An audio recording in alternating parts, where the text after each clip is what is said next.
so I think we can have a good race, but we will see. Now, are you going to do the last stint as usual or a bit earlier? No, the last stint always. And a brand new set of tyres for you? Fine, we don't see, because there is no degradation, so maybe it's better to keep the new for other occasion, but the car is doing well, there is no degradation, so I think we can use also the old set. And any strategy, obviously, lead the race from the lights going out in the first corner? No, I mean it's important to pass first at the end, not at the beginning, so we'll see. Wise words from a young man, thank you.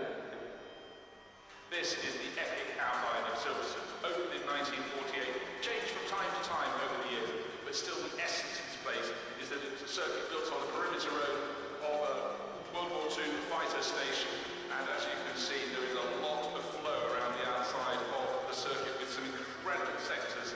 Sector 1, wonderful twist halfway through Maggots and Beckett, down on the long main straight, and then you go to Sector 2, down into the Bell, around the club, lots of driving, down into the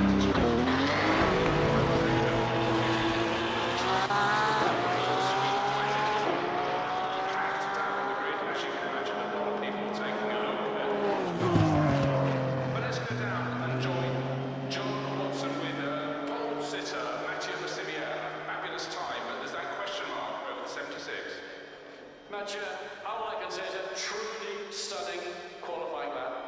Yeah, lap, I think we had a great car this morning. My teammate did also an awesome job.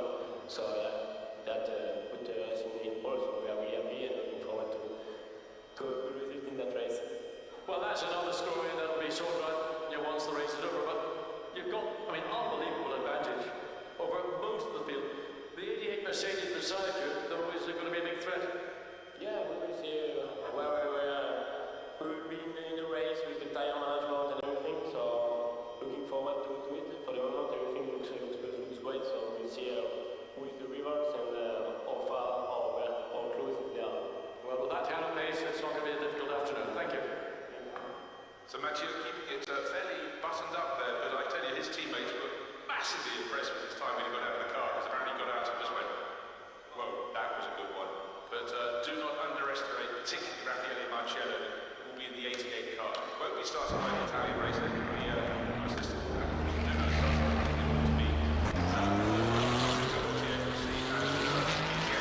Okay, looks like we are live. What is good, everybody? It is the Godfather of VR, the ageless one of the man Lincoln Clay, and we are back for a low-fuel motorsports race at Silverstone. This is a 25-minute race. No pit stops. So I decided to use the Quest 3. Honestly speaking, the Quest 3 is still a little bit of, it's still kind of hot as far as hardware releases goes, but I can see where it's starting to dwindle. I mean, the MetaQuest 3 videos are popping up all over the place, so it's I think the honeymoon phase is going to die down soon, so you got to get in there and strike while the iron's hot. But I still do maintain that I prefer to use my Quest Pro as a PC headset. As a PC headset, I still feel that the Pro has a sharper picture, and I still feel that the colors are brighter with the Quest Pro, but I think the Quest 3, in terms of a PC headset, is close enough to the Quest Pro that I would not recommend anyone get rid of their Quest 3 and get a Quest Pro, because from a mixed reality and a standalone standpoint, you'd be going backwards. So with the Quest 3, trying to replace the Quest 3 with a Quest Pro, you'd be taking one step forward and two steps backwards. But in that same breath, if you already have a Quest Pro and you want it strictly for PC VR, then I wouldn't necessarily recommend you get rid of it for Quest 3. But there are things to consider. On eBay, the asking price for the Pro is headed for the basement. I mean, I saw a tweet recently where someone got a Quest Pro off of eBay for $350. So if you're in the market to get a Quest Pro, now's a good time to get it. If you're in the market to sell a Quest Pro, that might be rough. So So let's do a lap or two, and then we'll get ready to join our session.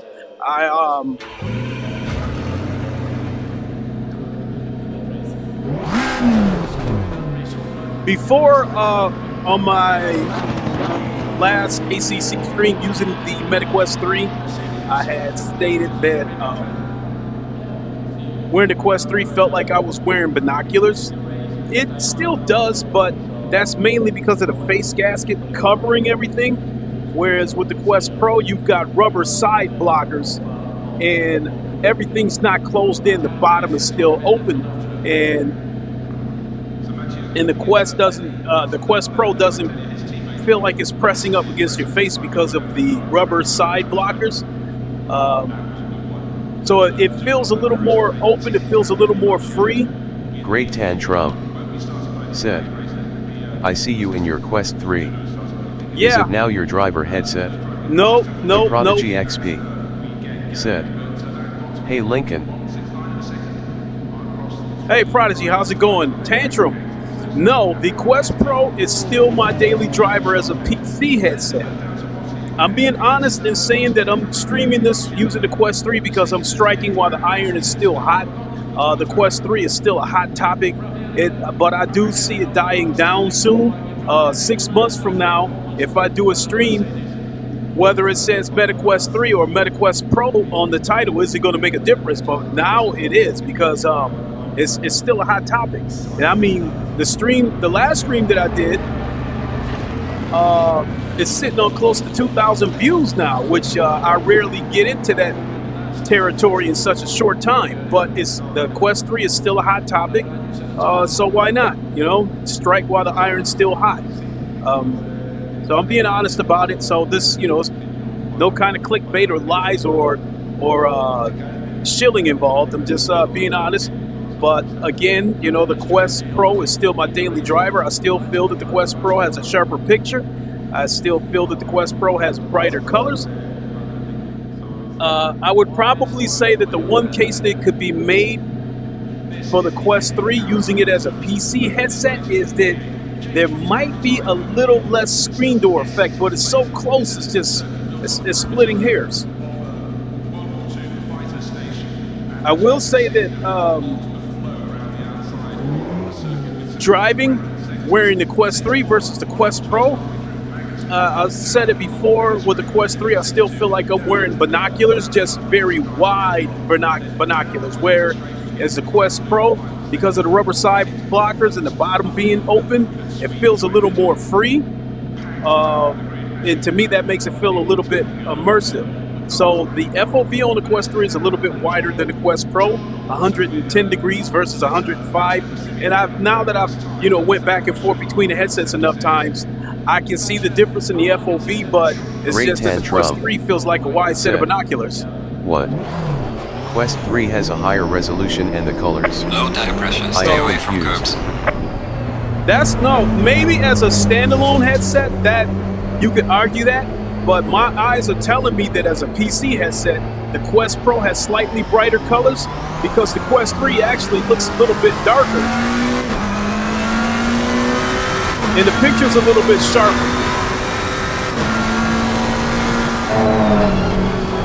But as I was saying, a case could be made for the Quest 3 that has a little bit less screen door effect, and therefore the picture looks smoother, but not necessarily sharper.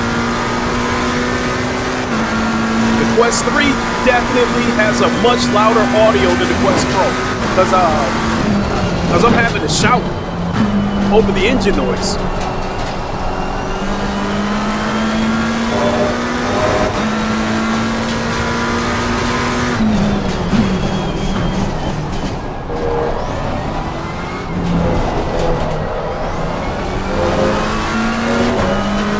Prodigy XP said, I'm really just looking for PC VR, mainly sim racing. I still only have my HTC VR. I know the tech has gotten much better over 7 years. The Prodigy XP said.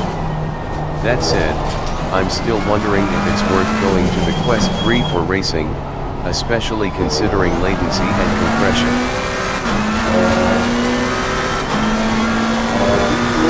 latency and compression, I can't really say that I'm experiencing it. It runs fine. It is running buttery smooth.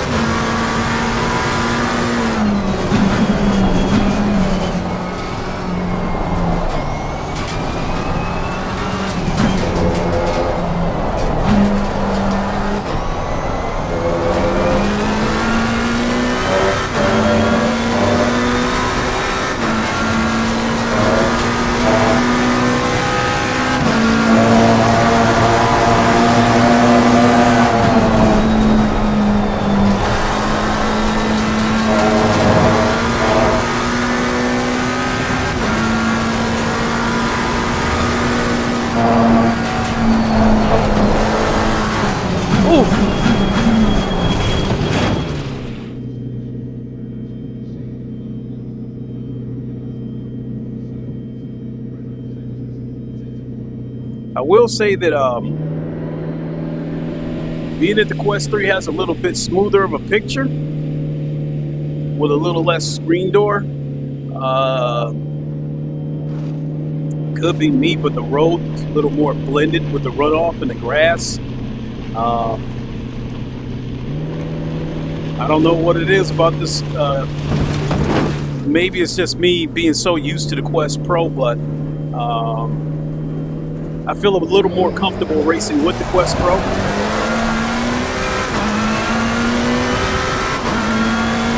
Oh shoot! I gotta get into my session or else I'm gonna miss the race.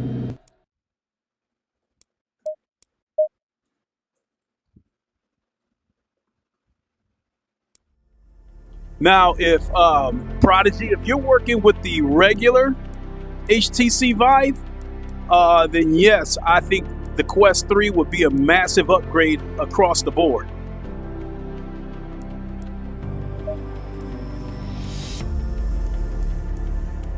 Great Tantrum said, does the Quest 3 work at 120 Hz on PC? I haven't tried it, and honestly, I don't plan to try it. The reason why is because I'm satisfied with the 90 frames per second. In terms of the PC app, no, I did not see an option to choose 120 Hertz. I think you can choose 72, 80, or 90. But even if the But even if the 120 Hertz option was there, I wouldn't use it because I guess I can be a little bit of a graphics whore. You know, at the end of the day, I would prefer to have perfect balance between visuals and performance. So I think with that being said, 90 frames is the Prodigy XP said, even comparing HDMI speed versus USB cable? The best way I can say it is using my G2 for an example, my Reverb G2. It's a native PC connection because it uses the display port and the USB-C 3. With the Reverb GT, you have two refresh rates. You have 60 and 90, and that's it. And if you choose 90, if it drops below 90 when you're going through corners, you're gonna see the drop frames. Great Tantrum said, yeah, 80 or 90 is plenty for VR. Yeah. I mean, if you're playing a game that doesn't have that's not a fast moving game, even the 72 Hertz would be good. But for racing, in order to get a smooth performance, you need 90. And so I stick with 90. That way, any resources that I have left over, I can apply it to the visuals.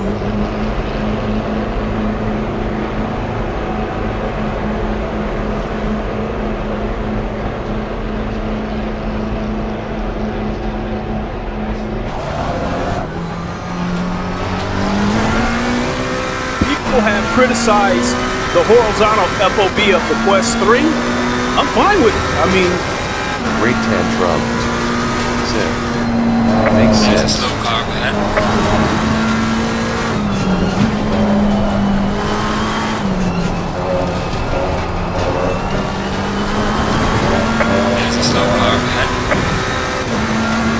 So we're actually qualifying for a real race now. I come into this session ranked 21.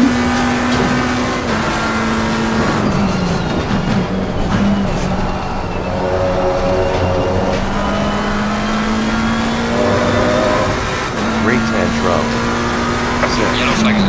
Knowing you, you're not savvy with reprojection. Real frame rates will go home. I'm not a... It's not so much that I'm not a fan of reprojection, it's just that it is terrible on the PlayStation VR.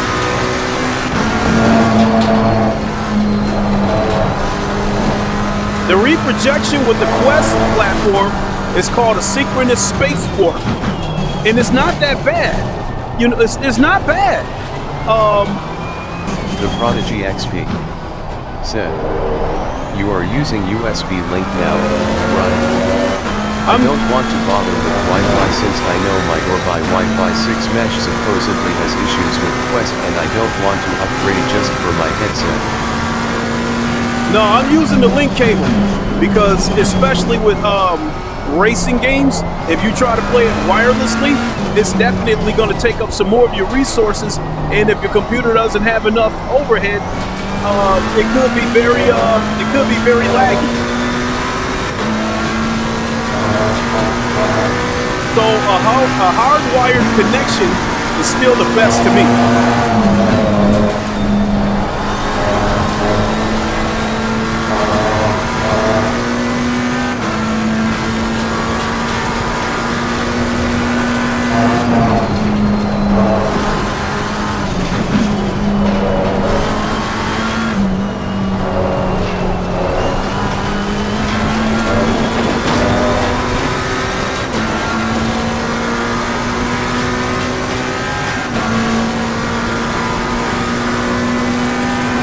Prodigy XP said, "Got it, thank you."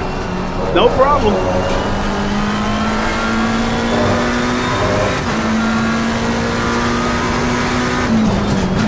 Great tantrum said, "Wireless requires a good connection and a good running PC. Absolutely. If you don't have it, you will experience latency, etc." But ACC, in terms of VR, is one of the most demanding games out there. So if I can avoid using any kind of wireless stuff, I will. Great tantrum said, "And wireless requires that mainly you are on. Nobody else is online while you game." Yeah.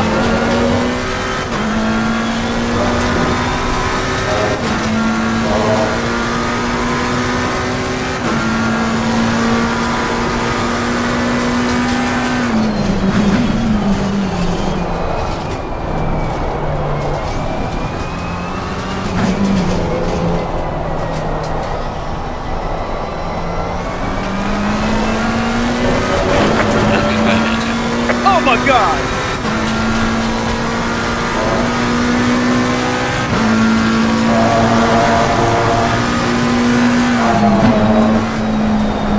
Here's a slow car over there. Yellow flag ahead, watch out in front.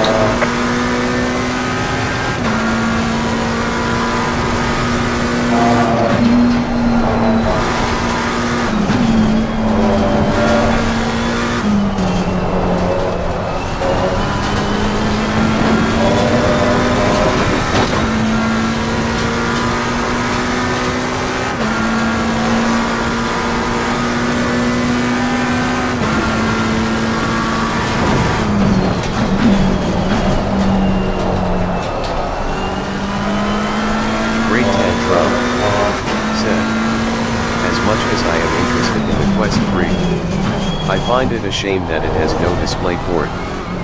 Great tantrum said, "But you can couch the USB cable to PC now."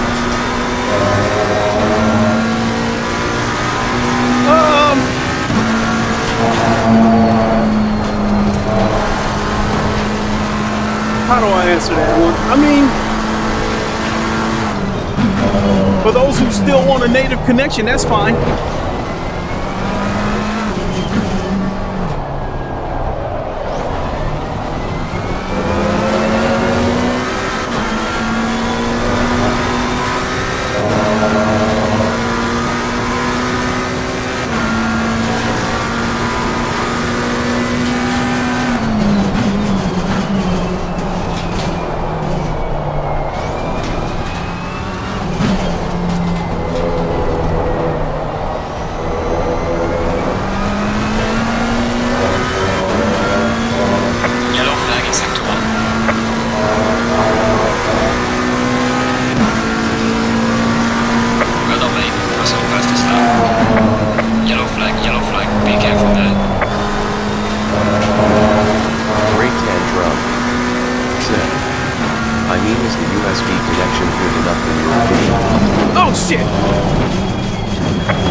Well, that lap's over, so I'm just going to have to go ahead and roll with that 159.4. That's about what I turn in anyway. My best lap at this track is 159.1. I was actually on the verge of getting into the 158s, and then something happened, and I just lost it all. And I've been struggling to get back into the 159s. I'm finally here now.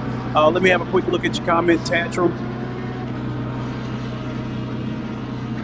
I mean, is the USB connection good enough in your opinion? Yeah, absolutely. I'm using the Insignia link cable that I purchased through Best Buy. That cable is $65 and it's USB-C on both ends, rather than the USB-C on one end and the USB 3 on the other. It's USB-C on both ends. It is definitely good enough for a connection. And I mean, when these cars go by, look how smooth these cars are going by.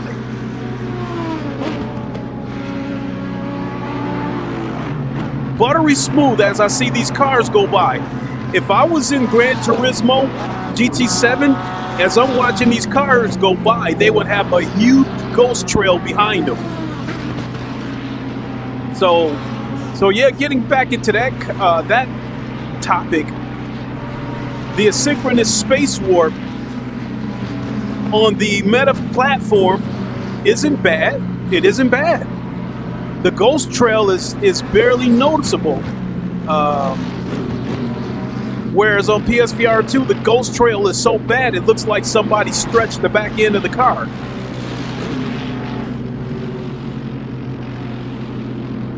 But the wired connection is definitely good enough for this. And surprisingly, Airlink is pretty good too in terms of built from the ground up VR games. The Prodigy XP said, "What is all that black stuff appearing on the left side of your screen?" That is the dynamic foveated rendering from the OpenXR toolkit. What it does is, in the areas that I'm looking, it'll concentrate all the power of the PC in the areas that I look. So you can get the clearest, sharpest picture without adding any stress to your PC. All the dark, distorted static that you see in the background, that's the stuff where the computer lowered the visuals and the resolution in order to save resources. So it's just like with PlayStation 2, the foveated eye rendering.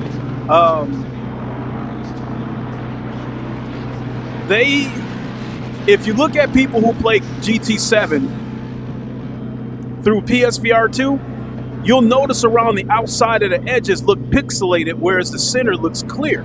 That's the just Prodigy XP said, "Oh, I didn't think the Quest 3 had that."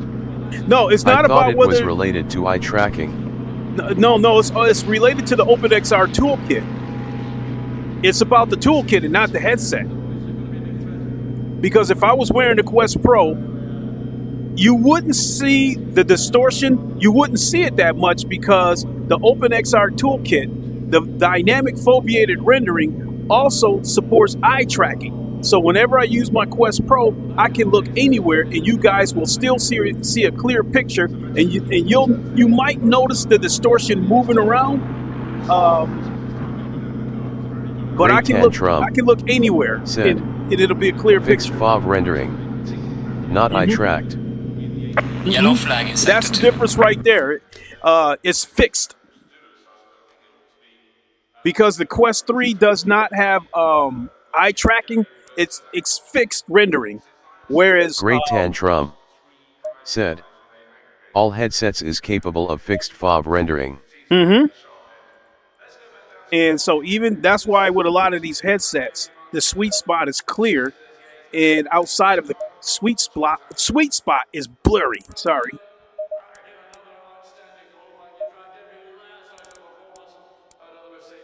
Let's try a different one. Let's try this one. 4-4. 4-4. Go with this. Dual strategy. Electronics 3 and 3. This is a 25-minute race, so we're going to want about 51 liters of fuel. Great tantrum. Said. BRB. Okay. See you in a second. So this is going to be my only race for this live stream, because after that I've got to leave to go pick up my son. But when I come back, I definitely plan to do some more live streaming. I could conceivably do another low fuel motorsports race, because I am trying to get to the bronze license, and I could conceivably do a GT7 stream because this weekend it is the Nations Cup, and it's at Le Mans, which my one of my all-time favorite tracks. So I might do a GT7 stream. We'll see how it goes.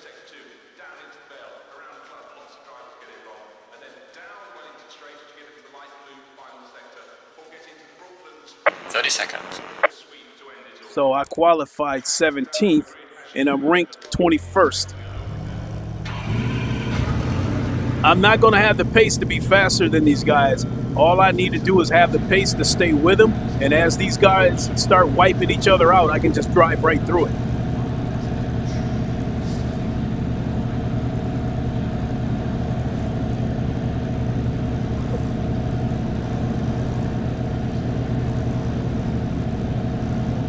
Going double file.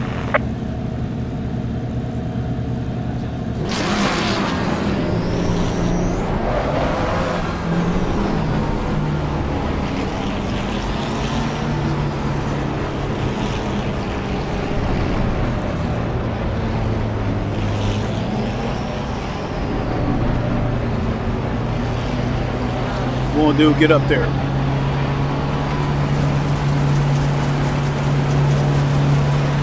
Green light, go, go, go.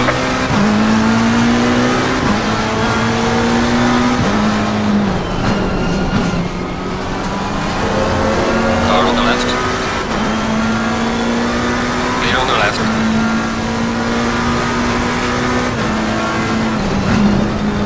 Car on the left. Clear on the left. Damn it!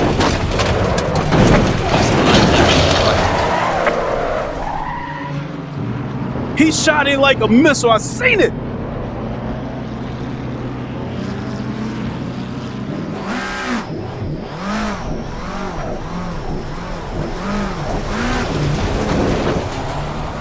Sorry about that outburst, people.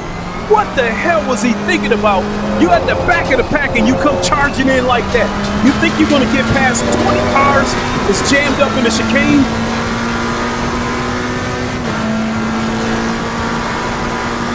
That just knocked me down in the last place, and it put 25 seconds worth of damage on my car. I've got to come into the pits because I'll never be able to hit 159s with a car damaged like this.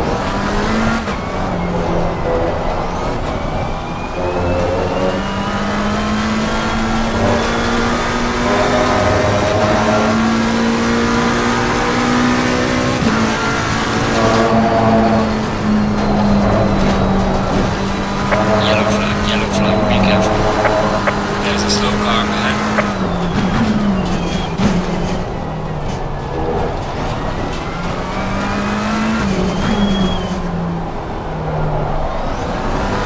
The Prodigy XP.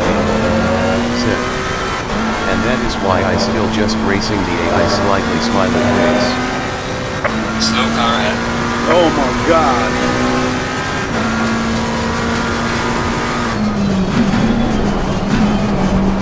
I gotta come into the pits. There's no way I can drive this car like this. My race is ruined.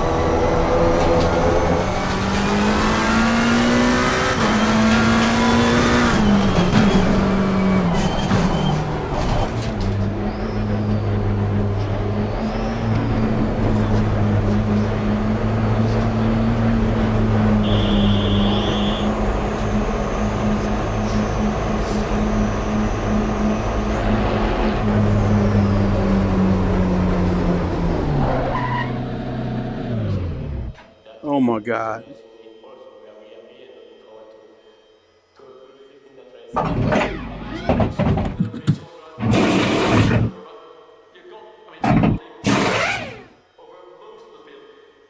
I gotta make sure I save this replay.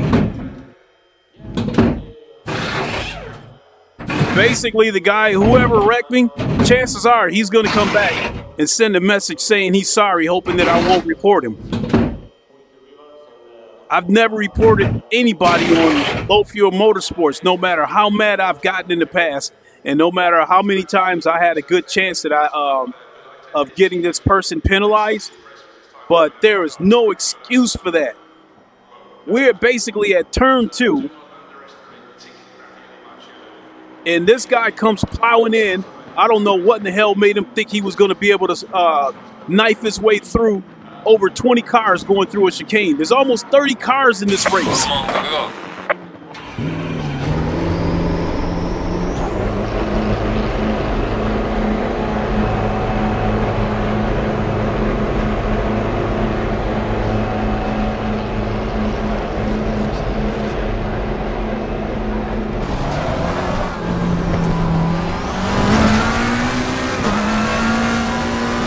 Faster car approaching, watch out.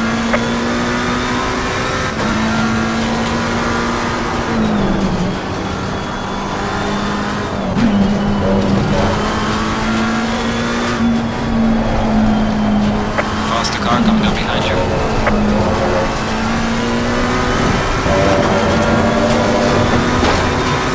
Did he touch Car me? on the right. Clear on the right.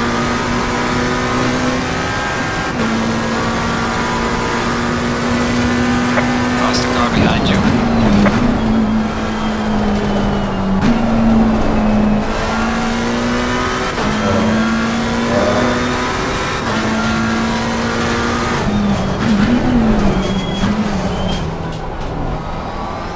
Car on the left. Clear on the left. Faster car coming up behind you.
Faster cars approaching. Watch out.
That's it.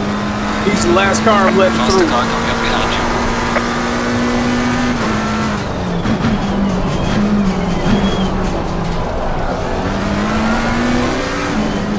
Car on the left.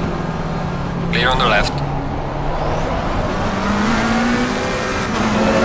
Car on the left. Clear on the left.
That's the number 11 car. I will let him through.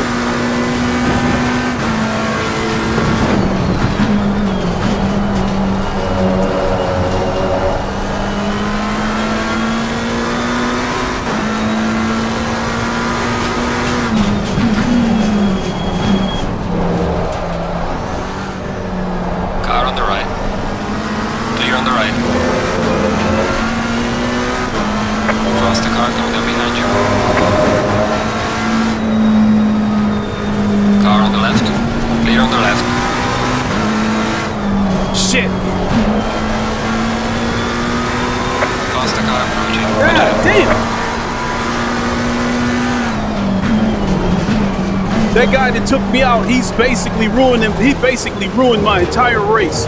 Because there's cars out there, I'm still faster than them.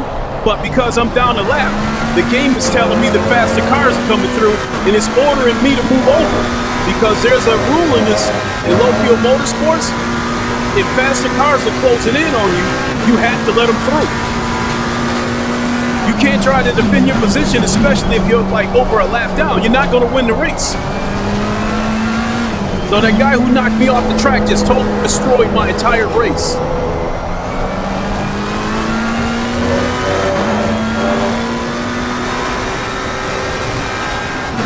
And then that guy that just bumped me a second ago caused 26 seconds worth of damage to my car.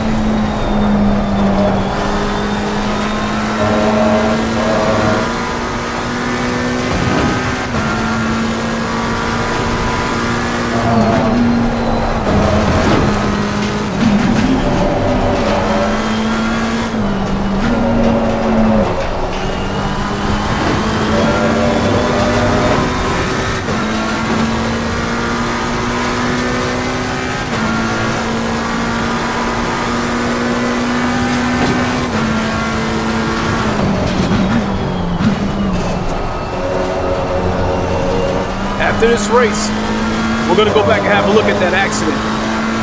Because I need to know which idiot caused this.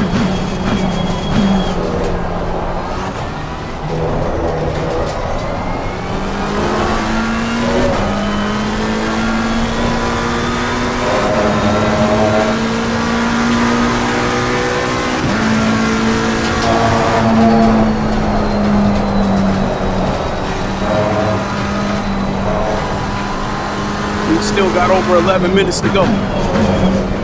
This is a race that I really want to drop out of this race, but if I do, the penalty for that is so high.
few mornings.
That's the number 6 car coming up.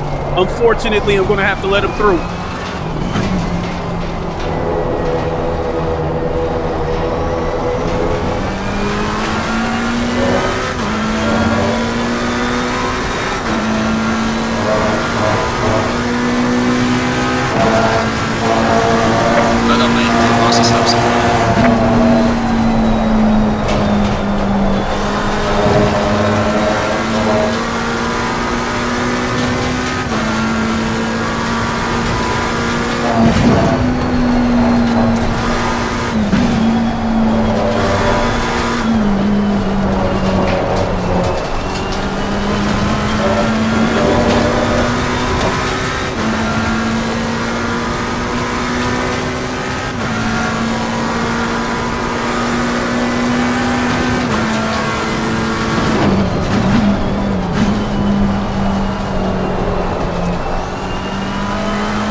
good.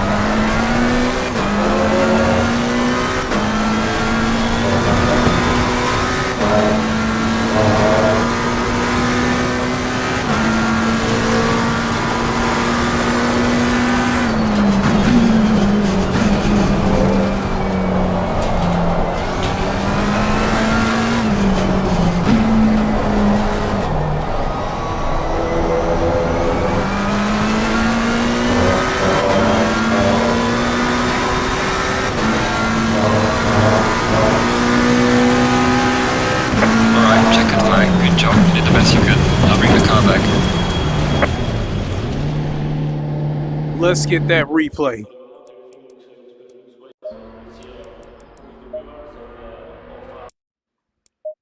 I finished in last. There's almost no all right. Let's see who the moron was that hit me.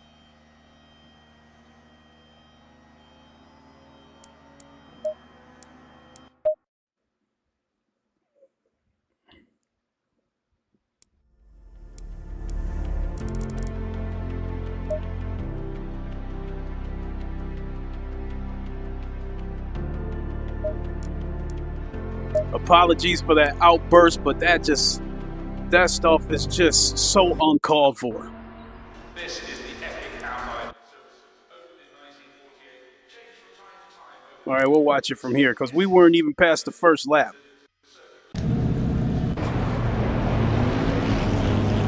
We're way in the back. So I qualified 21st out of 27 cars. And as you can see, there's only about 5 cars behind me. So what made them think they were going to be able to get to the front of the pack?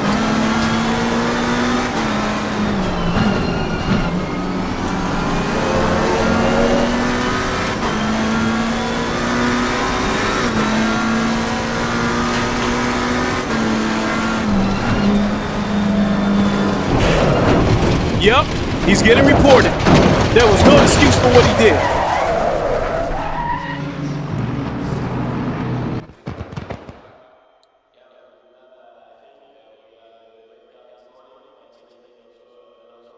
Car number 19.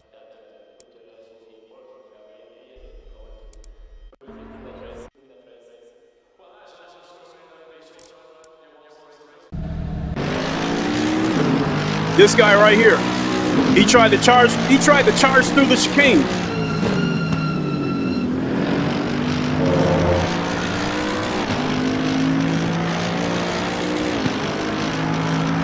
I stayed on the outside. You see me in front because I try to be aware of my surroundings.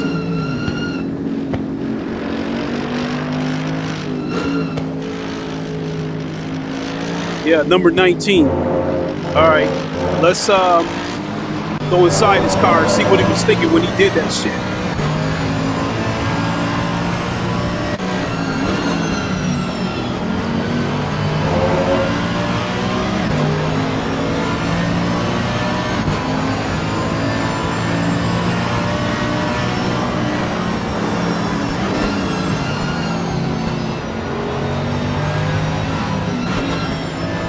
Now let's go to the chase cam.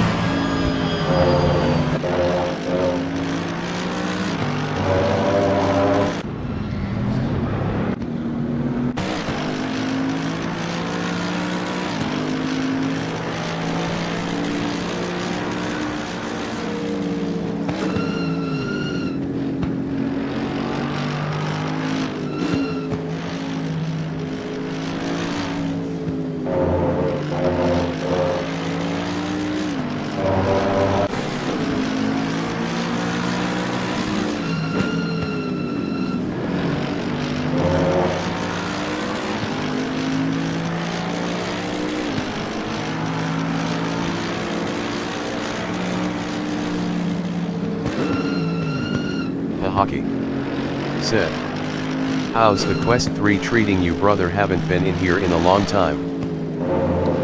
Quest 3 is, as a PC headset, it's pretty good, but I still prefer my Quest Pro as a PC headset. The picture's a little bit sharper, and the colors are a little bit brighter. with this Quest 3, for whatever reason, it seems to be a little bit darker as a PC headset. Everything else, as far as a mixed reality headset, and as far as a standalone headset, I would still recommend Quest 3. But as far as a PC headset goes, if you already have a Quest Pro or any of the premium headsets like a Pimax Crystal or a Vario Aero or something like that, no, there's no way I would recommend the Quest 3 over those headsets as a PC headset.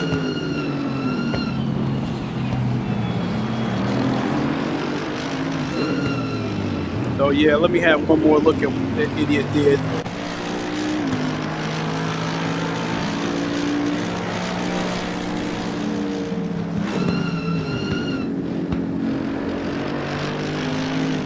Yeah, he basically cut me off and didn't leave me enough room.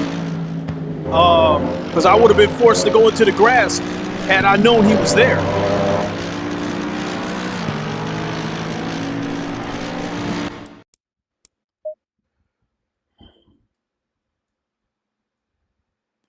All right. Let me check some things.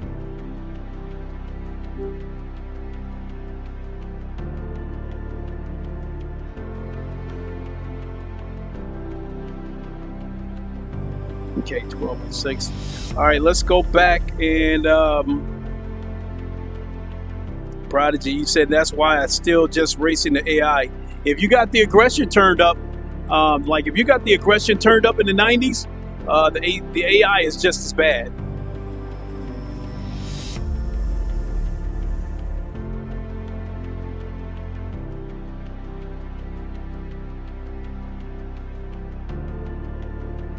Well,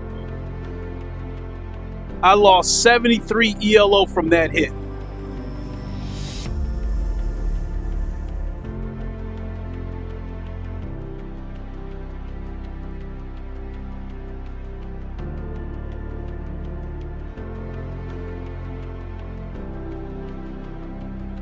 Yep, so later on today I'm gonna clip out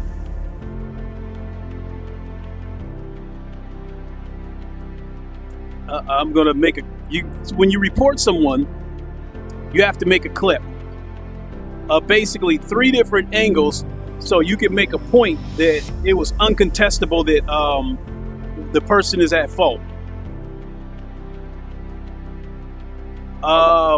This year, one of the changes for LFM is I report the guy. If he accepts the report, he'll be penalized.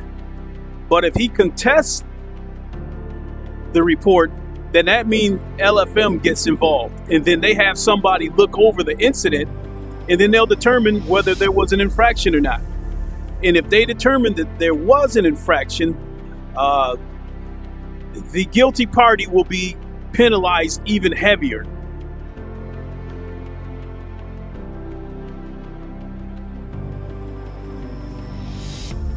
So, I mean, that guy, because I lost 73 ELO,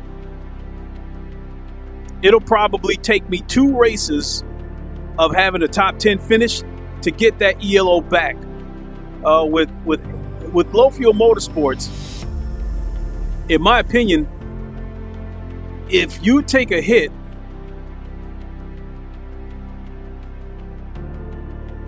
over 50 ELO, it'll take a minimum of 2 races to get it back.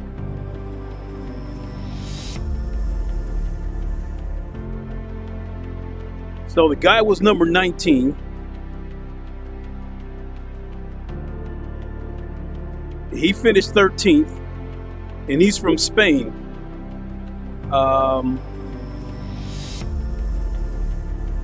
He has an ELO of 2334.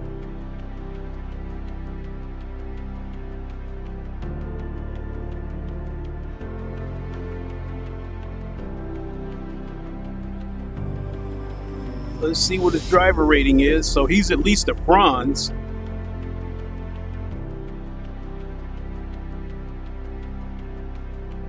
No, he's a Silver Plus. But his ELO, his safety rating isn't that good. It's 6.2.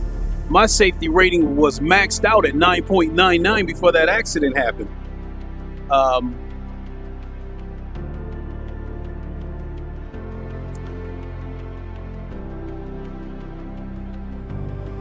He's from Germany.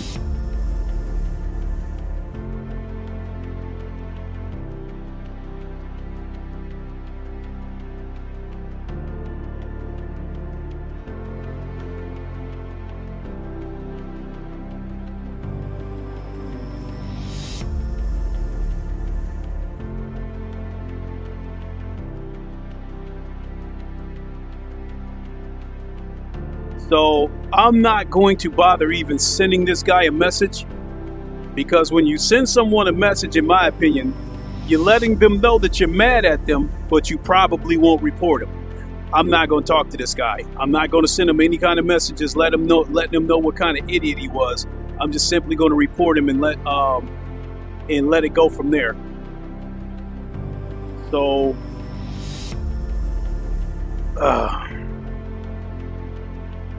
unfortunately, that's going to be it, at least for this stream. I got to take off to go pick up my son. If I do another stream on ACC, it'll more than likely be with the Quest Pro.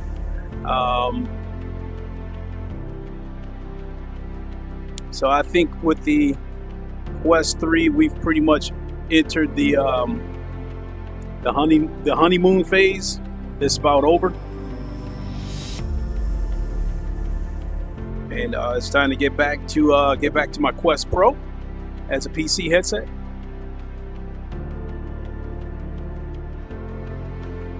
Oh, I'm just still in shock over what happened.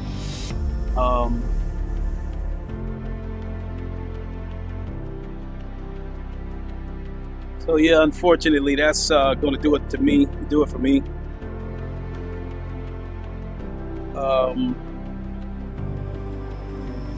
And we'll see you on the next stream, whenever that may be. But I'm definitely going to do something this weekend. And until then, that's going to do it. Until then, you all know the line. We'll pull out the old Wakanda forever. Wakanda forever. Long live the king, and deuces. We'll see everybody. Have a good one.